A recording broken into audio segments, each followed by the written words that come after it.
Hello student, आज हम लोग यूनिट 6 यानी बीम स्टार्ट करेंगे और इस क्लास में हम लोग ये समझने की कोशिश करेंगे कि बीम क्या होता है यानी डिफिनेशन ऑफ बीम सीखेंगे। इसके बाद हम लोग ये समझने की कोशिश करेंगे कि अगर सिविल इंजीनियरिंग स्ट्रक्चर में बीम के अलग अलग जगहों पर अगर यूज हो रहा है तो उस बीम का नाम कैसे कैसे चेंज करता है, हर एक चेंजिंग नाम को सीखने की कोशिश करेंगे। जब इतना समझ आ जाएगा तो हम लोग ये सीखेंगे कि बीम का कौन से पोर्शन में टेंशन जनरेट होता है और कौन सी पोर्शन में कंप्रेशन जनरेट होता है, ये दोनों को समझेंगे। और इसके बाद हम लोग ये सीखेंगे कि बीम बनाने के लिए कौन कौन से स्टील सेक्शन का जनरली हम लोग यूज करेंगे। यहां तक आपके लेक्चर 1 कंप्लीट होंगे, ठीक है। हाँ, तो आइए आप लोग फ्रेश हेडिंग बनाइएगा, यूनिट 6 बीम्स, ठीक है। हाँ, ये आपका फर्स्ट लेक्चर होगा, ठीक। हाँ, तो सबसे पहले बीम को बना लीजिए, ठीक है। सपोज करिए कि ये कोई बीम है, काची है, ये कोई बीम है, ठीक है ना। हाँ, तो बीम है तो जाहिर सी बात है कि इसके नीचे कुछ ना कुछ सपोर्ट होगा, एक नीचे सपोर्ट होगा और एक यहाँ पे सपोर्ट होगा, ठीक है ना। तो दोनों तरफ जो सपोर्ट हो सकता है बीम के, ठीक है ना, इसको बोलते हैं सपोर्ट, ठीक है।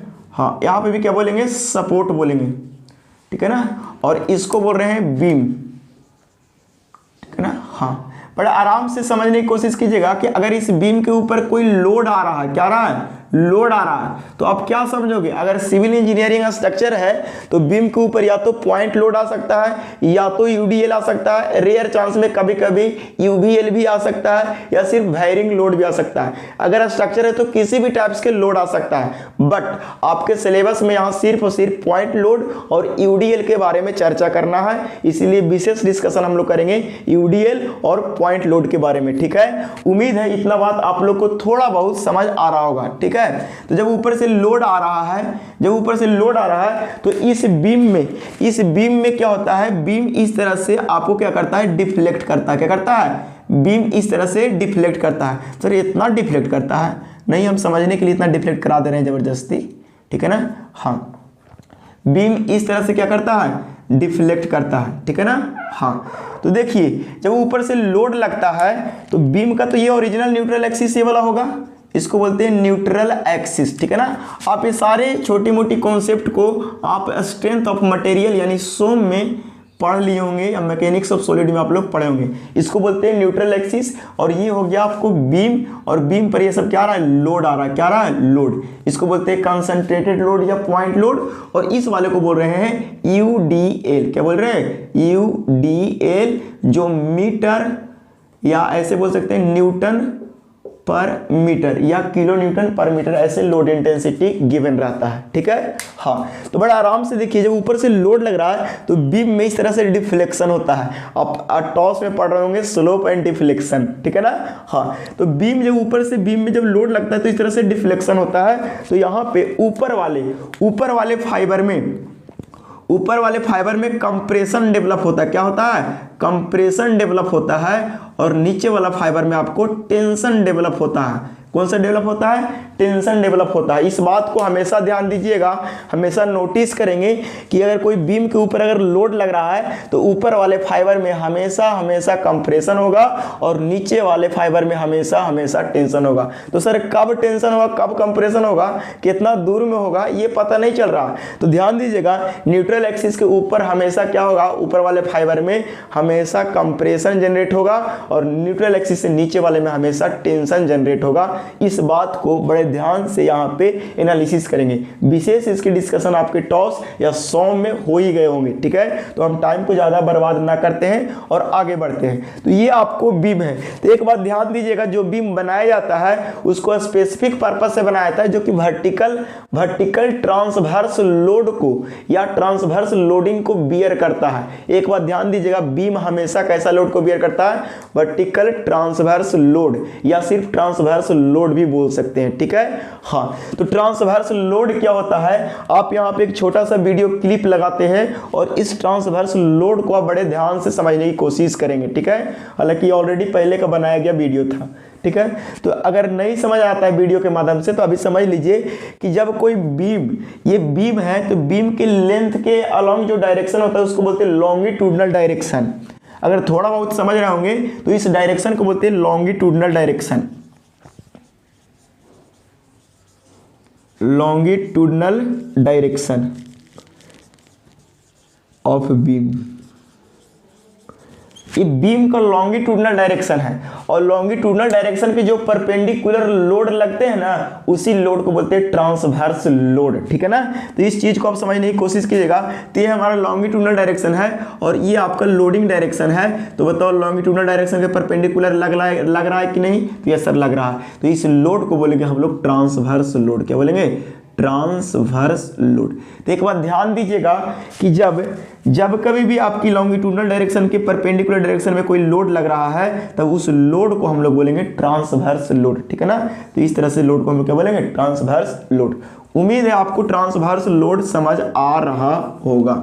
ठीक, हाँ चलिए, इतना बात आपको समझ आ गया होगा। सर कितना टेंसाइल स्ट्रेस जनरेट होगा, कितना कंप्रेसिव स्ट्रेस जनरेट होगा, उसके लिए आप 100 में एक फॉर्मूला पढ़े होंगे एम बट्टा आई बराबर एफ बट्टा वाई बराबर ई बट्टा आर पढ़े होंगे। ठीक है, या इसी फॉर्मूले को और इनहांस फॉर्म में लिख रहे होंगे तो ऐसे लिखते होंगे एम बट्टा वाई, और फोर्स को ही हम लोग सिग्मा लिखते थे तो सिग्मा बट्टा वाई बराबर ई बट्टा आर पढ़ते होंगे। ठीक है, एम क्या है, आई क्या है, सिग्मा क्या है, वाई क्या है, ई क्या है, आर क्या है, ये सब चीज आप लोग को शायद पता होगा, और नहीं तो कोई दिक्कत नहीं, यहाँ पे हम बताते हैं। एम को बोल रहे थे मोमेंट ऑफ रेजिस्टेंस, बोल रहे थे moment of resistance, MOMENT, moment of resistance. ठीक है ना, उसके बाद हम लोग पढ़े थे आई को बोल रहे थे moment of inertia, moment of inertia. ठीक है ना, उसके बाद हम लोग बोल रहे थे सिग्मा को बोल रहे थे स्ट्रेस। क्या बोल रहे थे? स्ट्रेस। ठीक है ना, तो यहाँ पे स्ट्रेस दोनों चीज देखने को मिलेगा, कंप्रेसिव स्ट्रेस भी मिलेगा और टेंसाइल स्ट्रेस भी मिलेगा। तो कंप्रेसिव स्ट्रेस को बोलेंगे सिग्मा सी। क्या बोलेंगे? Sigma C. और टेंसाइल स्ट्रेस को बोलेंगे सिग्मा टी। ठीक है ना, तो ये स्ट्रेस है काची का, इसको बोल रहे थे बेंडिंग स्ट्रेस भी बोल दो। क्या बोल दो? Bending stress. ठीक है ना, हाँ इस चीज को आप समझने की पूरा कोशिश करोगे। y क्या है, तो ये y जो होता है आप लोग को शायद पता होगा, नहीं दिखाई पड़ेगा यहाँ से, यहाँ पे y लिखते हैं। y क्या है, तो इसको ब्लैक पेन से लिखते हैं तो दिखाई पड़ेगा ना। हाँ, y क्या था, तो distance between extreme fibre to neutral axis, या neutral axis to extreme fibre.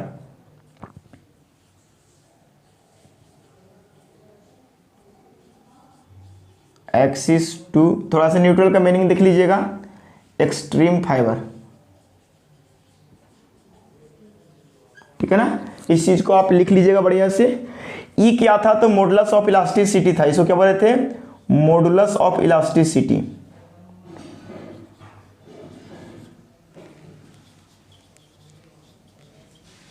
Are क्या था, तो उसको बोलते थे radius of curvature, radius of curvature. ठीक है ना, हाँ। और मॉडुलस ऑफ इलास्टिसिटी की वैल्यू अगर स्टील के लिए बात किया जाए तो 2 × 10⁵ MPa होता था, यानी न्यूटन पर mm²।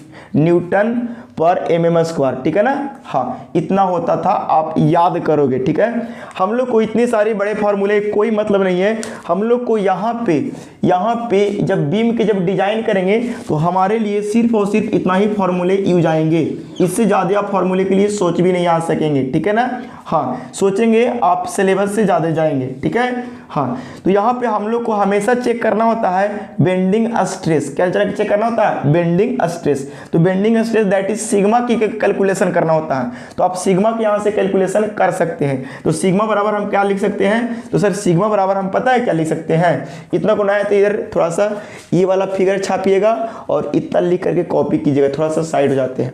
और उसके बाद अभी हम ऑपरेशंस करते हैं उधर इरेज करके, सिर्फ रिप्रेजेंटेशन को छाप लीजिए कम से कम, नहीं तो फिर आएगा कंप्लेंट कि सर साइड ही नहीं हो तो लिखने का समय ही नहीं देते हो, तो क्या करें। ठीक, चलो उम्मीद है इतना कॉपी कर लिए होंगे। हम लोग को जो यहाँ पे ज़रूरत है, कहाँ पे ज़रूरत है, तो बीम वाले यूनिट में यानी स्टील में जो ज़रूरत है वो आपको आएगा सिग्मा कैलकुलेट करना। तो सिग्मा में मतलब बताया अभी, या तो बेंडिंग स्ट्रेस होगा या तो टेंसाइल स्ट्रेस होगा, सॉरी बेंडिंग स्ट्रेस में या तो कंप्रेसिव स्ट्रेस होगा या तो टेंशन में स्ट्रेस होगा। ठीक है ना, हाँ तो सिग्मा कैलकुलेट करना होता है। तो सिग्मा बराबर हम लोग क्या लिख सकते हैं, तो ये लिख सकते हैं कि m इंटू लिख सकते हैं m इंटू वाई वाई आई। ठीक है ना, हाँ ये होता है आपको यहाँ से, ठीक है ना। तो सिग्मा भी कैलकुलेट कर सकते हैं। दूसरी बात, आप अगर मोमेंट ऑफ रेजिस्टेंस निकालना चाहोगे तो आप क्या करोगे, तो सिग्मा इंटू आई वट्टा वाई, ठीक है ना, ये भी कर सकते हो। या आई वट्टा वाई को आप लोग थोड़ा सा सोम में अगर पढ़े होंगे, थोड़ा सा ज़्यादा इसके लिए सोम देखने की जरूरत नहीं है, थोड़ा सा, तो आप इसको बोल रहे हैं मॉडुलस ऑफ सेक्शन। आई वट्टा वाई को बोलते थे modulus of section, modulus of section. और मॉडुलस ऑफ सेक्शन को आप लोग कैपिटल लेटर ऑफ जेड से आप समझ पाए होंगे, ठीक है ना। तो यहाँ से आप मोमेंट ऑफ रेजिस्टेंस का एक रेडीमेड फार्मूला निकाल सकोगे कि एम आर, यानी मोमेंट ऑफ रेजिस्टेंस को क्या लिख सकते हो, एम आर, देख लीजिए, वाई वट्टा, ठीक है ना, हाँ एम बराबर आई वट्टा वाई, ठीक है ना, यानी एम सिग्मा इंटू जेड, ठीक है ना। हाँ इस चीज को आप बढ़िया से समझ लोगे, हमेशा मोमेंट ऑफ रेजिस्टेंस हम लोग इस फॉर्मूले से निकाल पाएंगे, ठीक है। हाँ और यहाँ पे जो सिग्मा की वैल्यू होता है वो गिवन होता है। हम लोग जो पढ़ रहे हैं वर्किंग स्ट्रेस मेथड से, याद रखिएगा WSM से पूरा स्टील की डिजाइनिंग कर रहे हैं। तो यहाँ जो सिग्मा की वैल्यू होता है ना वो वेल नोन होता है, पहले से नोन होता है। कहाँ से, तो बोला कोड से। कोड में कहाँ पे देखने को मिलेगा, अभी यहाँ पे चिपका देंगे, ठीक है। हाँ तो ये जो सिग्मा की वैल्यू होता है ना वो आपको खुद से कैलकुलेट करना होगा, क्योंकि कोड में दिया होता है। और इसको ना है तो आप लोग रट लीजिए, 0 पॉइंट दिखाई पड़ा ना, यहाँ पे थोड़ा सा ब्लैक पेन से लिख देते नहीं, ब्लू से लिखते हैं। 0.66 इंटू एफ वाई होता है। अगर इसको कैलकुलेट करोगे, हम लोग हमेशा एफ वाई की वैल्यू 250 लेंगे, क्योंकि 250 ग्रेड के लिए हम लोग काम करेंगे, ठीक है। तो अगर यहाँ पे अगर 0.66 इंटू अगर 250 लिखेंगे तो इसके लिए जो वैल्यू आ जाएंगे आपको 165 आ जाएंगे। कितना आ जाएंगे, 165 न्यूटन पर एमएम स्क्वायर आ जाएंगे, ठीक है ना। तो ये आपको यहाँ से सिग्मा की वैल्यू कैलकुलेट हो जाएंगे। मॉडुलस ऑफ सेक्शन जेड आपको टेबल से मिल जाएंगे, अगर टेबल से नहीं मिलेंगे तो आपको खुद से कैलकुलेट करना होगा। और मॉडुलस ऑफ सेक्शन बराबर आप रेडीमेड फार्मूला क्या जान पाएंगे, तो सर मॉडुलस ऑफ सेक्शन बराबर फार्मूला हम लोग जानते थे कहाँ से, तो सर सोम से पढ़े थे, आई बटा वाई। आई क्या है, मोमेंट ऑफ इनर्शिया है। वाई क्या है, the distance between neutral axis to extreme fibre है, ठीक। इतना बात आप लोग समझ पाए होंगे। तो ये थी कुछ बीम की कहानी, जो बेसिकली कॉन्सेप्ट आया है सोम से, और इस सारे चीज को आप रिकॉल कर पाए होंगे। आपको स्टील के सिर्फ और सिर्फ एक बात समझ आया कि यहाँ जो कोड से लेना है, ये बेंडिंग स्ट्रेस में, ये बेंडिंग स्ट्रेस है, तो बेंडिंग में टेंसाइल स्ट्रेस भी होगा, कंप्रेसिव स्ट्रेस भी होगा। तो वर्किंग स्ट्रेस मेथड में दोनों की वैल्यू सेम होता है, चाहे वो टेंसाइल स्ट्रेस की बात कहें, चाहे वो कंप्रेसिव स्ट्रेस की बात कहें। तो हिंदी में ही आप लोग कहीं पे लिख लीजिएगा कि अगर टेंसाइल स्ट्रेस हो चाहे कंप्रेसिव स्ट्रेस हो, दोनों में सिग्मा सी या सिग्मा टी की वैल्यू 0.66 इंटू एफ वाई होगा। और इसकी वैल्यू सोल्यूशन करोगे 250 लेकर के, तो आपको वैल्यू होगा 165 न्यूटन पर एमएम स्क्वायर। इतना बात समझने के बाद हम लोग बीम का डेफिनेशन जानने की कोशिश करेंगे कि बीम एक्चुअल में होता क्या है, ठीक है। तो सपोज करिए कि ये बीम है, तो हम बोले कि बीम वैसा मेंबर होता है, सिविल इंजीनियरिंग का ऐसा मेंबर होता है, या स्ट्रक्चर का ऐसा मेंबर होता है जो वर्टिकल ट्रांसवर्स लोड, या सिर्फ ट्रांसवर्स लोड भी बोल सकता है, ट्रांसवर्स लोड को बियर कर सकता है, ठीक है। हाँ तो वही बात को यहाँ पे आपको समझाया गया है, कह रहा है कि structural member is subjected to transverse load. Transverse load क्या होता है, इसको हम अंडरलाइन कर देते हैं। देखिए ट्रांसवर्स लोड को डिफाइन कर दिए हैं, the load is perpendicular to its longitudinal axis, ठीक है ना। हर एक बुक में ये डिफिनेशन मिल जाएगा, कोई बहुत बड़ा डिफिनेशन है नहीं, ठीक है ना। कॉमा इज कॉल्ड बीम, ठीक है ना। हाँ तो इतना अभी तक हम लोग समझेंगे बीम का क्या कॉन्सेप्ट है, और बीम का क्या कॉन्सेप्ट है, और बीम का डिफिनेशन पढ़े। अब हम लोग ये सीखेंगे कि बीम को अलग अलग स्ट्रक्चर में, अलग अलग स्ट्रक्चर में अलग अलग जगह पर देते हैं, तो उस बीम का नाम क्या होता है। तो बड़े आराम से समझने की कोशिश कीजिएगा। पहला आपको मिल रहा है स्पेंड्रल। स्पेंड्रल क्या होता है, तो यहाँ जब किए होंगे कि जब मल्टी स्टोरी बिल्डिंग बनता है तो क्या होता है, हर एक फ्लोर पर बीम दिया जाता है। तो हर एक फ्लोर पर किनारे किनारे वाला जो बीम होता है ना, उसी बीम को हम लोग स्पेंड्रल बोलते हैं, ठीक है। हाँ आप यहाँ पे एक स्लाइड और एनिमेशन में देख पा रहे होंगे कि किस तरह का स्पेंड्रल होता है। थोड़ा सा अगर हम फिगर ड्रा करने की कोशिश करें स्पेंड्रल की, तो सपोज करिए कि ये जो है आपका क्या है, प्लान है किसी बिल्डिंग का। ये किसी बिल्डिंग का प्लान है, बड़े आराम से यहाँ पे देख पा रहे होंगे। ये आपका कॉलम का निशानी है, ये कॉलम का निशानी है। किसका निशानी है? तो आप लोग बोलिएगा कि सर कॉलम का निशानी है, ठीक है ना। हाँ चलिए, यहाँ पे एक बीम लगाया गया है इस तरह से बीम, और यहाँ पे ये सब कॉलम है, ठीक है ना। ये सारे चीज़ क्या है? कॉलम है। तो आप यहाँ पे देख रहे हैं कि यहाँ पे किनारे किनारे ये जो बीम बन रहा है ना, जो रेड कलर से हम हैचिंग करने वाले हैं, ये जो हैचिंग कर रहे हैं, ये सब का चीज़ है? स्पेंड्रल होता है। इस सब को क्या बोलते हैं? स्पेंड्रल बोलते हैं, ठीक है ना। तो जो किनारे किनारे जो मेंबर होते हैं ना बीम का, उसको हम लोग बोलते हैं स्पेंड्रल। इसको हम लोग स्पेंड्रल नहीं बोलेंगे, ठीक है। ये किनारे किनारे वाला जो है ना, ये सारे को हम लोग स्पेंड्रल बोलेंगे। आप एनिमेशन में भी बढ़िया से देख करके समझ पा रहे होंगे कि स्पेंड्रल क्या होता है। ये स्पेंड्रल नहीं होता, ये स्पेंड्रल नहीं होता, ये नहीं, ये नहीं, आउटर मेंबर होता है, ठीक है। तो वही बात यहाँ पे लिखा हुआ है कि the exterior beam at the floor level, floor level पर जो एक्सटीरियर मेंबर होता है ना of a building is called spandrel, ठीक है। आप स्पेंड्रल को बड़े ढंग से समझ पाए होंगे। उसके बाद एक आता है लिंटल। क्या होता है लिंटल? सॉरी, ज्वाइंट्स नहीं बताए, ठीक है ना। ज्वाइंट्स क्या होता है? ज्वाइंट नहीं है, ज्वाइस्ट है, ठीक है ना। ज्वाइंट्स होता है, ठीक है। हाँ, ज्वाइंट्स क्या होता है? तो जब देखे होंगे कि जब बिल्डिंग में क्या होता है कि बीम के अलावा और हॉरिजॉन्टल मेंबर जो लगाया रहता है ना, उसी को हम लोग बोलते हैं ज्वाइंट्स। आप यहाँ पे फिगर में क्लियर से देख करके समझ पा रहे हो कि बिल्डिंग में जो मेंबर हम लोग यूज कर रहे हैं उसको हम लोग क्या बोल रहे हैं? ज्वाइंट्स, ठीक है। तो इस स्लाइड से क्लियर हो रहा होगा। वही बात यहाँ पे लिखा हुआ है, ठीक। हाँ, कह रहा है कि beam when used in building are called joints. जब कोई बीम को बिल्डिंग में यूज कर रहे हैं तो उसको हम क्या बोल रहे हैं? ज्वाइंट्स। और वहाँ पे आप देख पा रहे होंगे, ठीक। उसके बाद होता है लिंटल। लिंटल बहुत फेमस चीज़ है जो आप लोग सब लोग जानते हैं। जहाँ कहीं भी वॉल ओपनिंग में आप जो भी चीज़ देते हैं हॉरिजॉन्टल मेंबर वॉल ओपनिंग के ऊपर, तब उसको बोलते हैं लिंटल। जैसे नहीं देखे हैं कि दरवाजा के ऊपर सीमेंट का इस तरह से लिंटल दिया रहता है, ठीक है ना।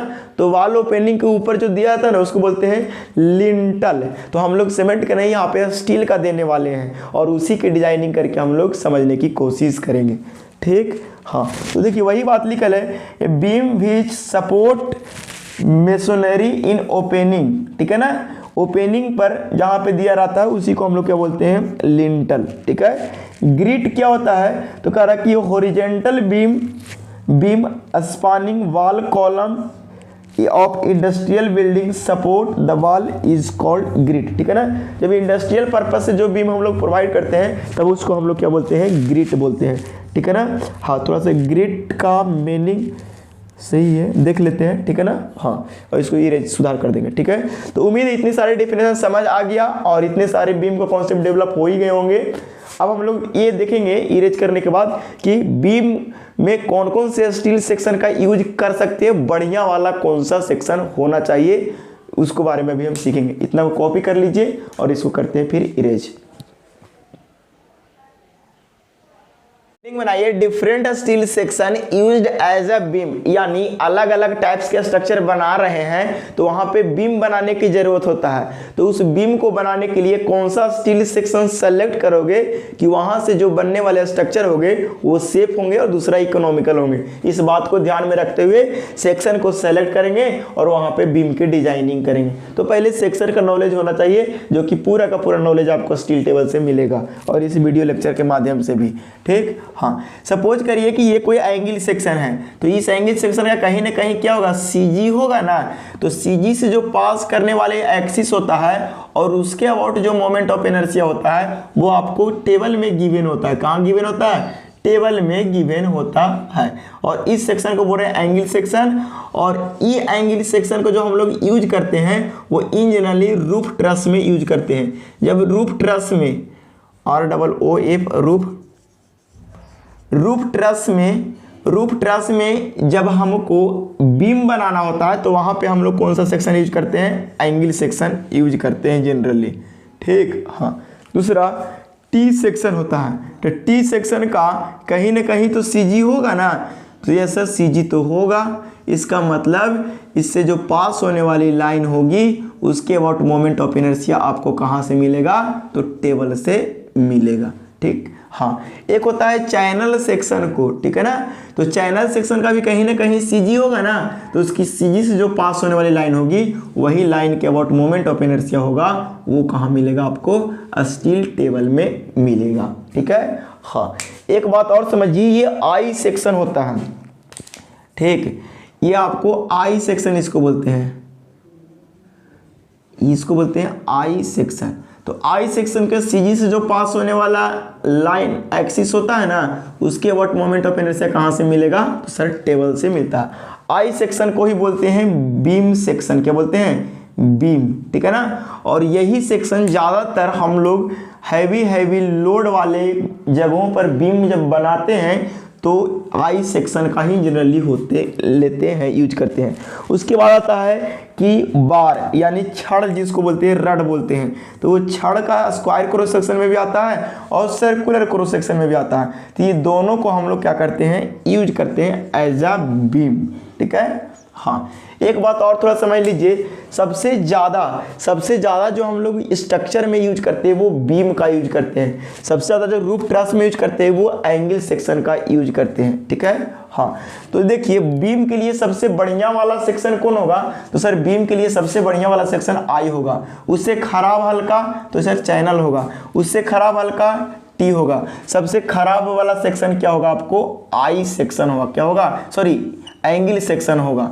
ठीक है। हाँ, इस चीज को आप समझने की पूरा कोशिश करेंगे।